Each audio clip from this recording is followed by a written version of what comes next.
Guys, ito na yung second part ng ating tour. Yan, dito tayo sa Stanley Park.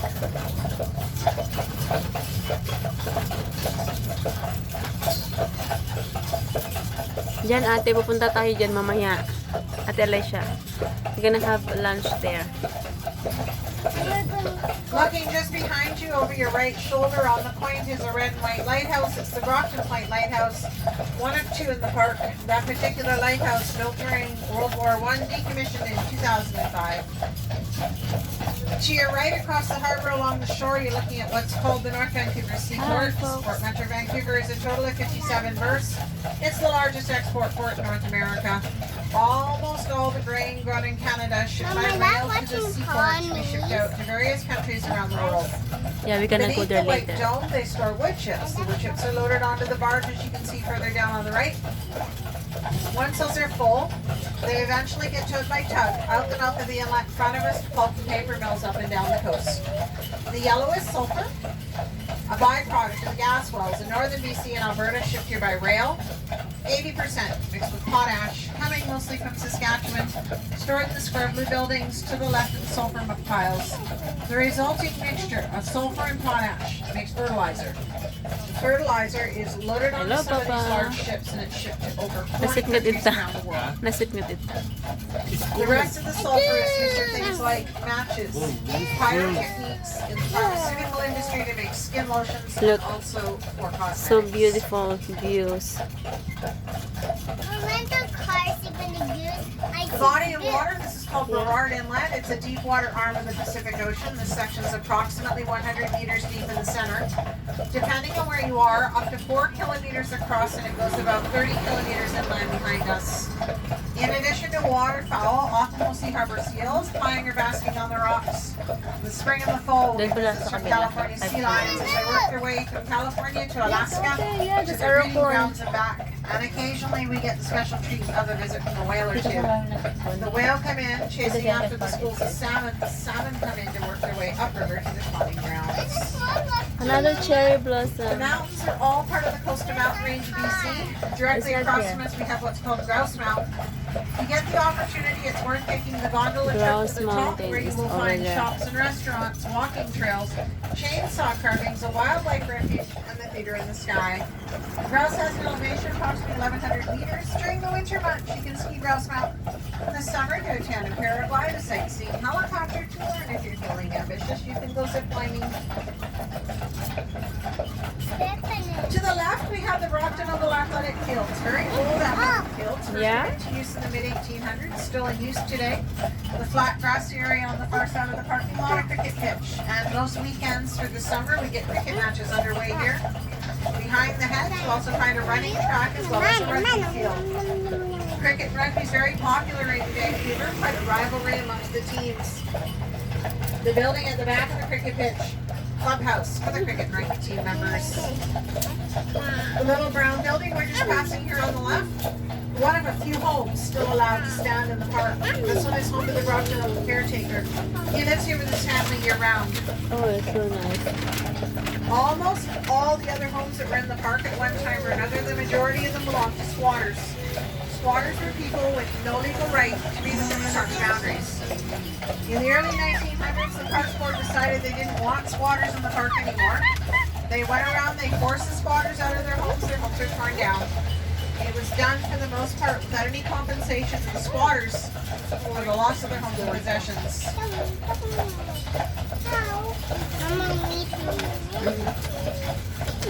If you walk the seawall at all and walk back around on the other side of the Brockton Point Lighthouse, on the edge of the seawall you'd find a cannon called the 9 o'clock gun.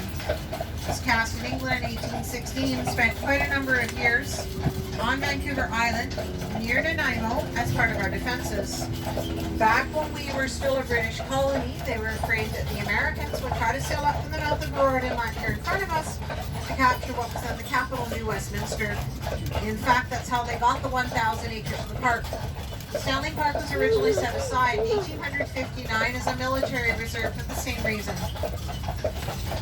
Now, other than a few minor skirmishes, there never was a war with our neighbors to the south.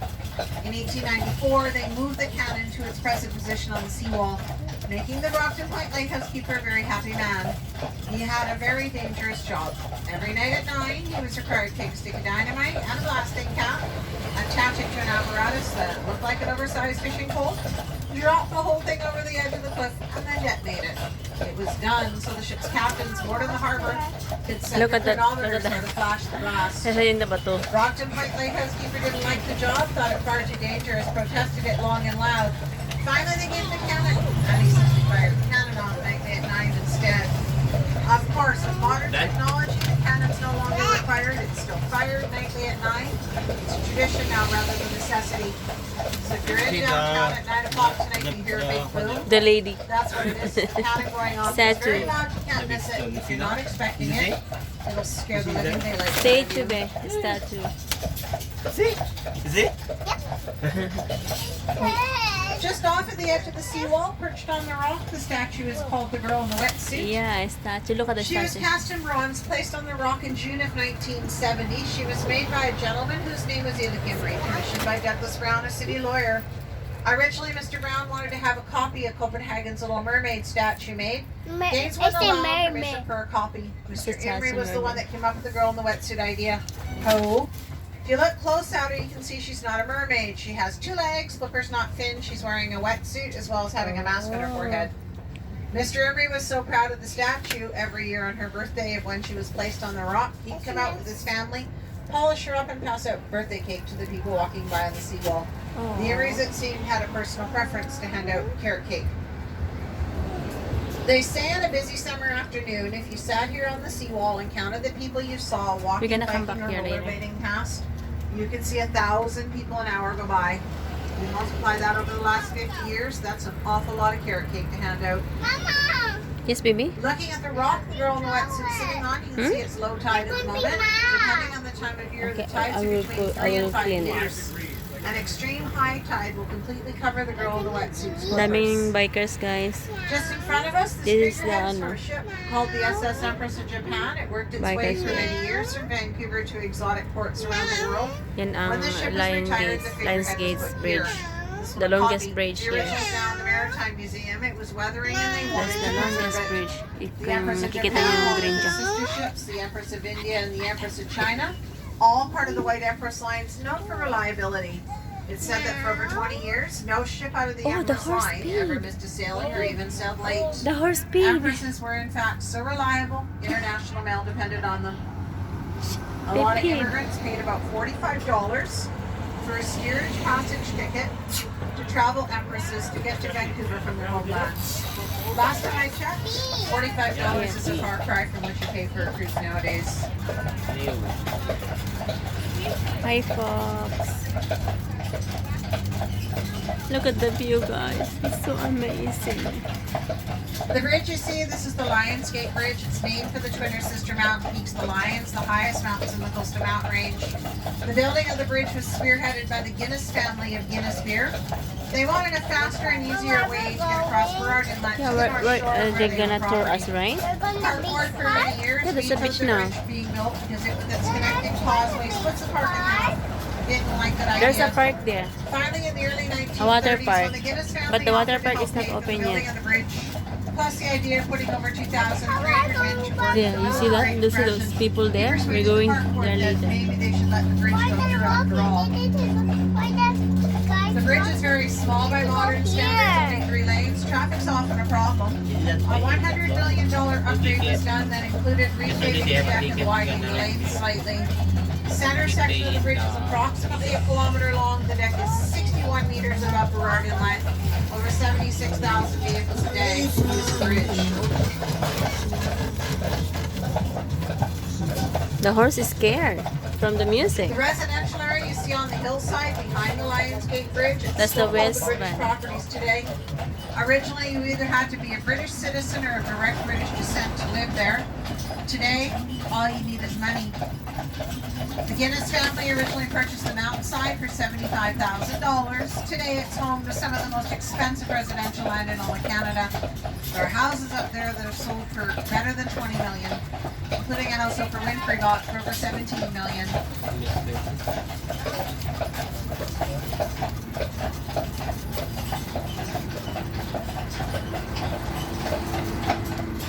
Hindi na ito maglambat lang naman eh. Video na lang po. I mean, ito naman may tag-supply tayo. We're gonna have a lunch here, guys. See, look. We're gonna come back here for our lunch. See, that's the water park. You see that? Where's the water park? It's right there, baby. Wooden structure here on the left. This is Lumberman's Arch. The original arch was much larger and more Pakita man majestic. ni. Built in downtown Vancouver Yeah, in that's the water 1912 by the BC lumber industry to commemorate an official royal visit on the Duke and Duchess of Connaught, Oh one of my Queen gosh, that's Victoria's so sons. beautiful. And because they wanted the prime piece of real estate it perched on downtown, the structure was picked up. Moved to the park in 1913 and it stood here for another 35 years. The original structure was then taken down for safety reasons. The wood was starting to rot. The much smaller arches were put up. You have fun natin? Do you have fun? Jumpy, jumpy?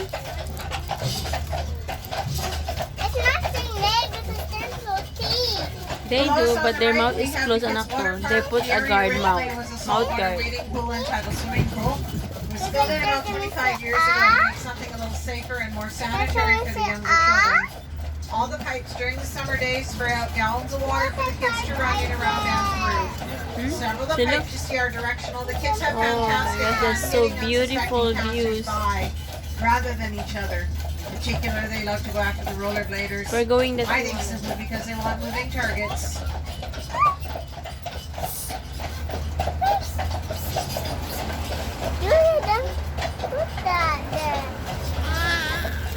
Hi!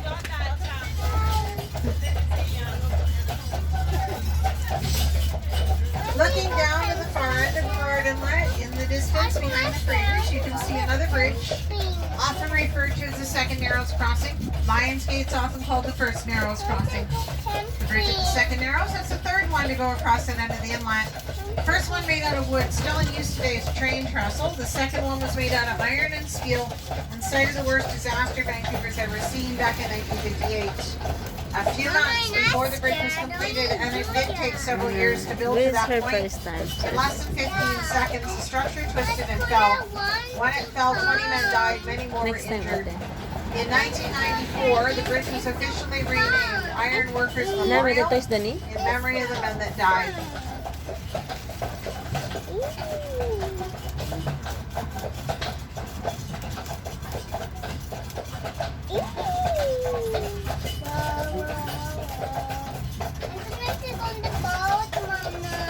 No, we're not going the boat. And as we travel along the stretch of wooded area, other than Mother Nature's beauty, there's not a lot to see in the way of sights. At this time, I'd like to tell you a little more about Grit and Bill, all their co-workers, and what a typical day for the horses involves. Let me reassure you that the horses lead very good lives. They're probably better treated than many people. Their days will start around 7 a.m. with breakfast in bed. After breakfast, they go to the grooming area where they receive the equivalent of a full body massage. They're harnessed, hooked to the carriages. They have about a 5-minute walk to where the tours start. There they get a coffee break. The coffee break is followed by a 1-hour tour, followed by another coffee break. Continue tours to breaks for a maximum of 6 1-hour tours a day with breaks in between. Most of the time, the horses only do 4 or 5 trips a day. But in the summer, if it's extremely busy or if we have a special reservation, we might have a team do a 6 tour. Each evening after work, the horses go back to the grooming area. The harnessing is removed, like you after a hot, sweaty day. Our boys also enjoy showers. After their showers, another massage, then back to their stalls where supper's waiting. In the summer, as many as 15 horses will make their home working for us. We'll use up to 4 teams a day, depending on how busy it is. The horses will generally work a 4-day on, 1-day off schedule. And in spite of the light work schedule of only about 20 hours or so a week, the horses also enjoy all expense paid vacations. Our beautiful boys. They're not sent on cruises. They're not sent to Disney World, but they have a large farm in the Fraser Valley. Every fall for about a month, every spring for at least 2 months, all the horses go out to the farm. They're turned out to pasture so that they can relax, pick up their heels, and have a holiday. Depending on which horse, they all get a minimum of 3. Some get as much as 7 months out of the year off.